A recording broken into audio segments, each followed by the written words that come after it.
Moja ya kiongozi wa nchi ya Iran ambaye hivi sasa amekuwa akizungumza sana kauli za kishujaa na kutoka mbele ya watu na kuwapa morali kubwa ni kiongozi huyu ambaye ni waziri wa mambo ya nje wa Irani aitwa Abbas Araghchi.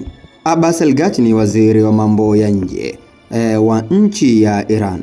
Sasa ameweza kutoka mbele hii leo na kuzungumza maneno mengi kweli kweli, mara baada ya kupata vitisho dhidi ya Marekani kwamba watataka kumuondoa katika uso wa dunia kutokana na maneno yake, lakini pia kuipa nguvu sana Iran. Huyu waziri wa mambo ya nje wa Iran amejitokeza hii leo na kuzungumza maneno haya. Mimi nanukuu kama kawaida: vitisho vyenu viko chini ya miguu yetu.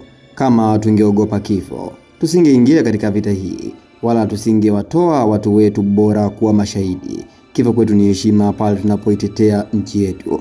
Tulizaliwa tukiwa huru na tutakufa tukiwa huru. Mwisho kunukuu. Hayo ni maneno ya kiongozi Abbas Araghchi mara baada ya kupata vitisho kutoka kwa Marekani pamoja na Israeli kwamba watamuondoa. Sasa naye akasema kwamba kifo kwao ni heshima, na kama wangekuwa wanaogopa kifo, basi wasingewatoa watu wao wa heshima. Ikumbuke tu kwamba Ayatollah Khamenei alifariki dunia.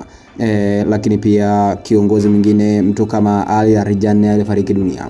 Wengi sana viongozi wameshafariki dunia, kwamba kwao wenyewe sio shida kabisa, na kama ingekuwa ni hivyo basi wasingeingia katika vita hivi kama wanaogopa. Sasa mtazamaji wa Bongo Sport Media, umeshagundua watu hawa ni watu wa namna gani?